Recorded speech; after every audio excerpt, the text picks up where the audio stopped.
So do you need any tips on sewing bust darts? I have some for you coming up.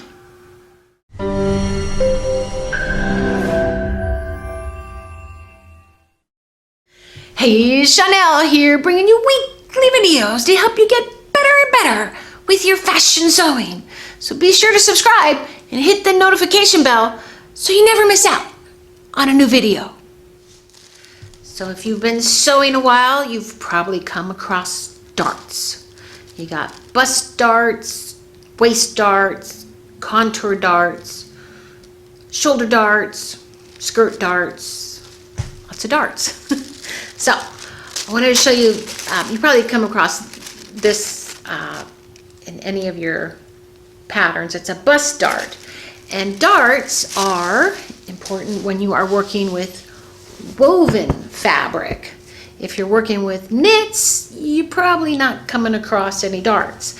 But darts are to help contour and shape woven fabric. So they have bust darts out there, which I personally hate. I actually made my own wedding dress 5 years ago, and I took a few patterns together and made it into one pattern. That's basically what I did. But I found, so instead of drafting my whole bodice pattern, which I should have done in the first place, because what I was doing was taking longer. I found a skirt or a top pattern that had, it was an Empire cut design that I did, and I had a bust dart in it, and I was working with silk satin, which is very crispy. And I thought, okay, I'll just get the darts really good, but I happen to be full busted, so you have to use a different, there's a different dart in there. It's a fuller dart, which makes, more fabric you have to pull in, the more of a puckers you're gonna get. So there's a whole science behind the darts. But the dart, I did a couple of them. I was doing muslins of them first, and I just couldn't get them to lay right. Then I switched to my old favorite, which is princess seams. And that's where you have them either from the shoulder down or from the arm's eye down. Actually, I want to show you a real quick example of a princess seam. They're so much easier to control. I think they give you more vertical line illusions, which all look thinner. And if you're fuller busted, they really help get a nicer shape instead of just a big bust dart in there. But this is, I highlighted this. This vest pattern is interesting because it has two different princess seams in here. It has the one coming from the armhole and down. That's the continuous seam. So you actually have a front and then a side front. And then this one has, right here you can see it comes from the shoulder all the way down. So you still have the center front and then the side. But this one is actually a longer, leaner line because it has another vertical illusion line in it, or it has a vertical line in it, but it's an illusion of being thinner because it's a vertical line. That's a whole nother class. But this is the princess seams, which I ended up doing a bust or from the arm's eye, more of a curvier seam in there, and then my problem was solved. But I was trying to work this dart thing out, and it was just getting crazy. Actually, I found this pattern here in my stash, and I opened it up because it has this bust dart right here. So this is basically a square piece of fabric that they're trying to just shape it a little bit to put curves into it. So when a curvier woman or even, I mean, if you just have curves in it, the fabric has to lay right. So the designer is working the pattern to get it to lay how the design's supposed to. But it's probably all not making sense. So there's a bust dart here, but what I really liked about it is I opened it up. There was 3 different patterns, and one for A cup. This one, A, B cup. So here's your dart, and then one for C cup. So it said C cup.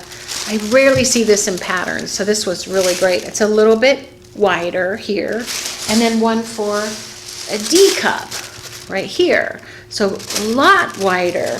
So I cut them all out, and I thought, I'm gonna check these out. So I got a B, and then the D cup, the C cup. and I was comparing the differences on them, and they're still in the same spot, and actually they're kind of the same length, they just got fuller, and that's all in, you can actually even see how the center front changes a little bit too, it seems like. But there's all, it's called dart manipulation. It's a basic pattern making 101. And then I found this book. Actually, I'm going to try and get this on my website. This has a pretty good definition of how to change patterns around. But if you're a new sewer, I gotta say, I've had 4 years of pattern drafting classes in design school. So you start from the basic foundations and you learn how to make patterns. So to just say, oh, do this, do that, there's that, you don't have the schooling behind you to understand some of the process. So it's hard for people who've taken pattern classes to try to explain it to somebody who's a newer sewer or who hasn't had any pattern classes, to kind of explain the process. So if you're confused by that, that's why. So I go to design school and take some pattern classes, I guess. But this is pattern drafting 101 right here in the manipulating the darts, making them fuller, a way to like not adjusting the back of the pattern, but bringing fullness to the front here. It's all in the bust dart area here. And actually you can even eliminate the whole darts too, and that's a whole pattern thing. It's called slash and spread method, where you completely move darts around the whole bodice, and that's basically pattern drafting 101. Whole nother video. Anyway, what I wanted to do is show you how to sew a bust dart. Now they're a little more difficult than the waist darts, which are on the bottom of your bodice, because those usually follow the grain line of the bodice a little bit easier, and they don't stretch around as much.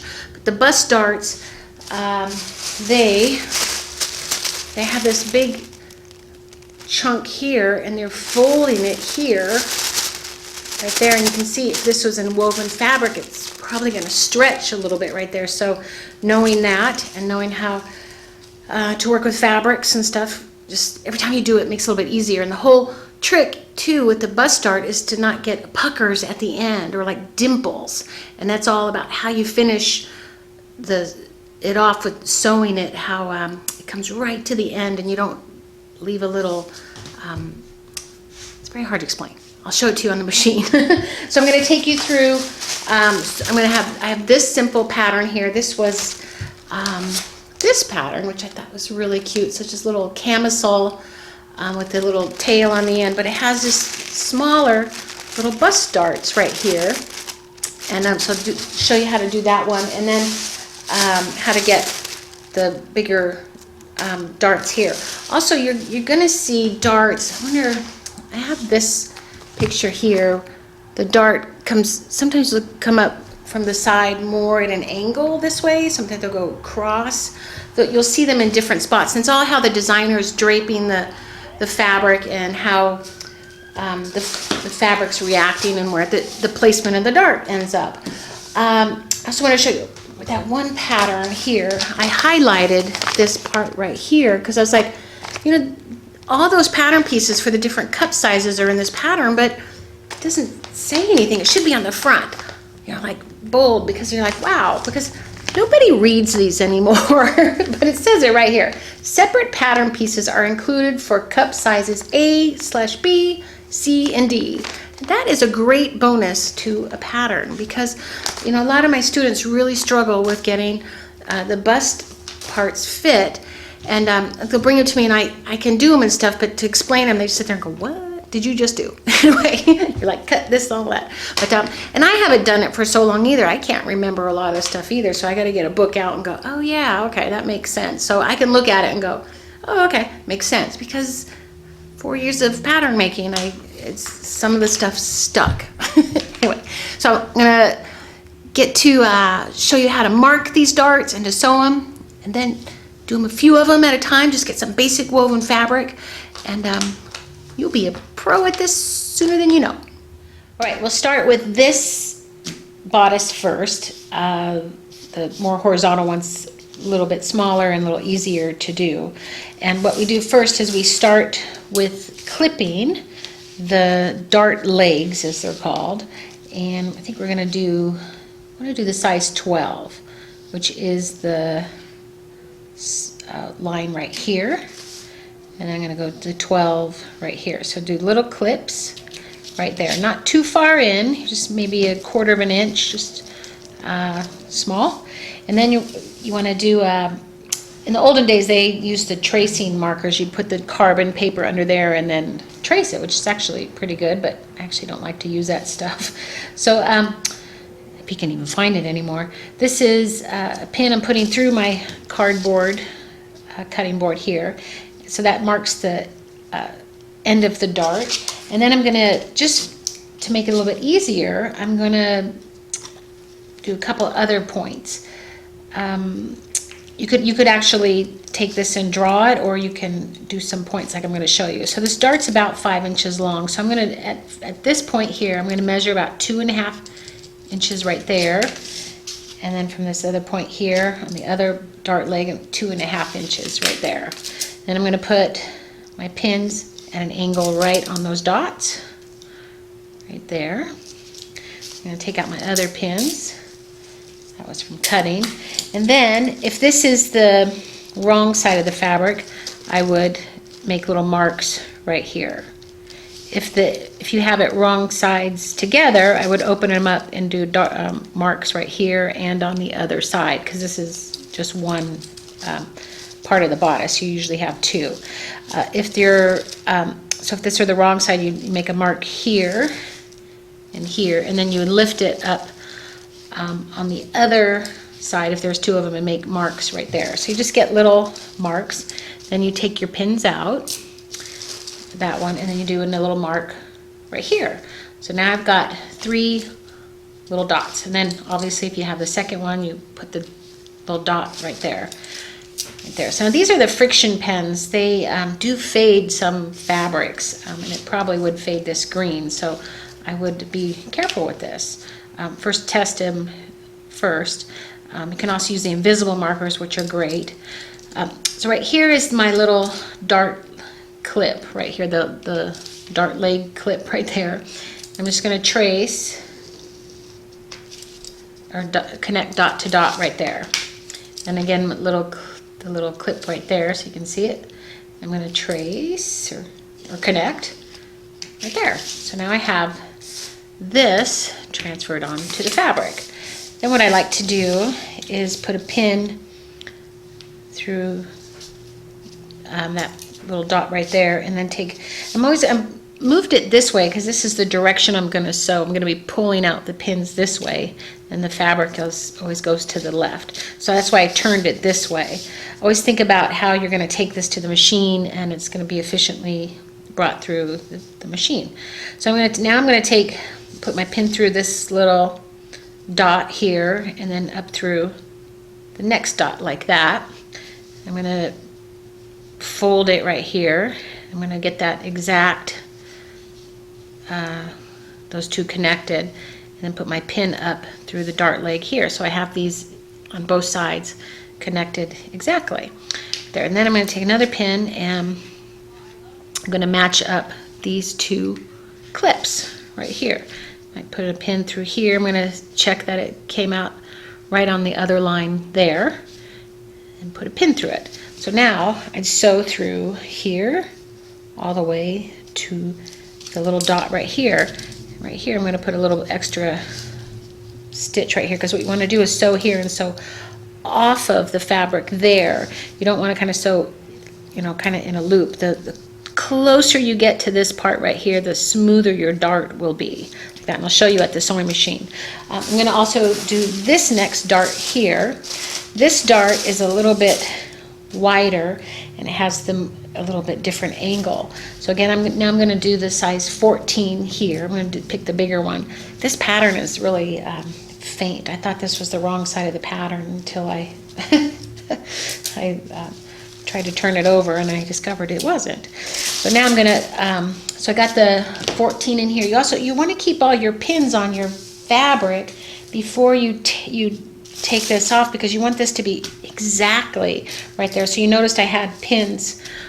I had this pattern pinned down, and I put that dot in there because you want it right where it is. I should have actually probably clipped my clips right here too before I took the pattern piece off. So now I'm going to do my little clips on the dart leg right there, and then I'm going to this measure, kind of give an average, is about a 6-inch dart. So at about half point right here, I'm going to make a mark at the 3. There's actually a circle there already, so that's good. So then there's another 3 right here. They gave me the circles here. It's so faint I can't tell. So they have these little circles. I don't know if you can see them all right here on each dart leg. But those are my halfway points. That just helps get that dart to match up evenly, because right here you got to think about the grain, how it's stretching in there. It's not real nice even, so you want it to be easier to sew. So I'm going to put 2 pins right there, and then I'm going to say this is the wrong side of my fabric, because obviously you're sewing on the wrong side. I'm going to make 2 little marks right there, lift off the pins. Again, if it was double, you would do the other layer also. And then right here is the final dot right there. So now I've got those dots. Now I'm actually going to put little marks right here where these legs are, clips here, because sometimes these you can't see them. Now when I get really good at sewing darts, I don't need to draw the lines in there. All I got to do is match up the dots. So I'm going to put my center pin right there, and then I'm going to take this dot and go up to that second dot there, get it even right here, turn it that way. So now dot to dot. So all I got to do is pull or sew right there. It's actually much easier to actually mark the lines. Then I'm going to take those 2 dart legs. I'm going to put a pin right there. So I have this like imaginary line where I'm going to sew right here to the end of the dart. So I'm going to sew this one without drawing the lines. This is just when you get better at darts. And sometimes you have like a thick boucle or something like that where you can't even barely see the lines, but as long as you have these 3 points, you can get it stitched. So I'm going to take this to the sewing machine. Okay, we're going to start with the shortest one first. Just going to line it up right where that dart leg is. Put the needle down right where that's going to start. Take out my first pin. And I have it also on 2.5. I have a pretty tight stitch. So I'll move it to 3 just so you can see it a little bit longer. But you want it a pretty good, not too tight in case you have to shift it around, but tight enough there. So we're going to start, actually put this on a little low. We're going to start with the little reverse at the end, just one little tiny reverse, and I'm going to sew right on my line. I can see it right there. That needle's going right on the line. And I have this, the pin came out, that's okay. I have it right, it's ending right there. Just got to my first dot. And right here, I'm just gonna, and a lot of times people, they say you don't have to reverse it, but I do like to do one. I'm gonna reverse just before I get to the end, and then right here, just sew right off of the end. And actually I actually went off, so I didn't go right to the end, which is pretty flush to the end there, but I'm actually going to come back in here and stitch it again. Let's see if I can get it right, just barely catch those threads, there we go, and then sew off of it. So when I say barely catch the threads, oops, I mean right here, just kind of right off. And they get catching some of those fibers here. So the goal is to really just have no little pucker right here. It just should end nice and flat. And the next step on this one is to press it. So we'll do this dart now. Now this one just has even a little bit, you can see it's a little bit deeper than this one. It has more of an angle, which means there's more of a pull in the grain line there. So I'm going to, now this one I don't have lines. What I'm going to be doing is starting right where I put the needle down right where the clip and the dart leg is when you get it started. A little tiny reverse. I'm going to be shooting right for that first dot. It's like an imaginary line. This is just when you get better at sewing, you can actually see it right here. You're going right for the line, for the dot. And now I'm continuing on and I'm going for this second dot right here, which is right there. So right off of there, I'll just take it off now. Just trying to get the last fiber. Well, I even reversed it there. Last fiber of that thread, or of the fabric. So a lot of times also if you see that little twist in the thread, that's when you sew off of it and it twists, which is actually kind of helps it knot right there too. And then I check it, and I don't have a dimple, so it's right there. Actually, I can see I sewed it with orange thread so you could see, but you can see the thread too much. It's kind of loose, but yeah, it's pretty good. If it was green matching thread, it'd be perfect. All right, now I'm going to take this to the ironing board. Ready to press? What I want to do first is I'm going to be pressing it on the right side. I'm going to press this dart down right here. It's never up.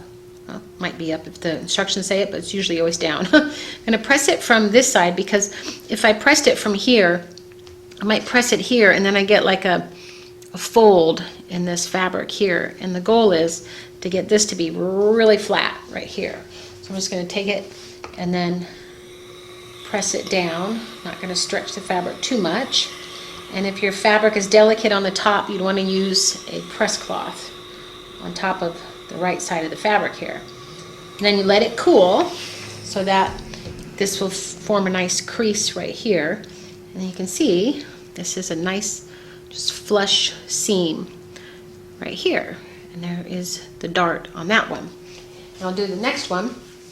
Same thing basically. We want to have the dart, this is your armhole here, have the dart going down and then pressing it on the top right side of the fabric here. I'll come in this way. We just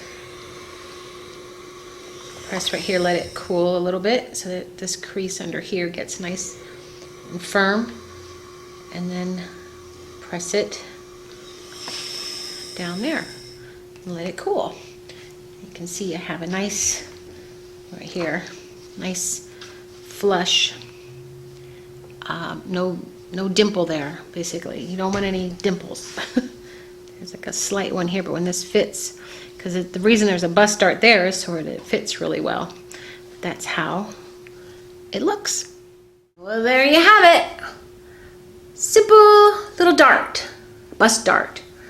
You got your leg pressed down to the bottom, and this one turned out really good. The smaller the darts, the easier they are to sew, and then less dimples. When you go into the bigger cups, you have a little more problem. This one turned out really well also. You just sew right off and use that little technique. You know, it should lay pretty well. And there's the dart leg on the bottom there. And my friction pen also didn't make any bleach marks on this pen or on this fabric, so that's pretty good. I don't see any little bleach marks on there. Got to test if you're using those friction pens, test them. So anyway, if you have any questions or comments, please let me know. If you learned anything today, give me a thumbs up. And I'll see you in the next sew bit.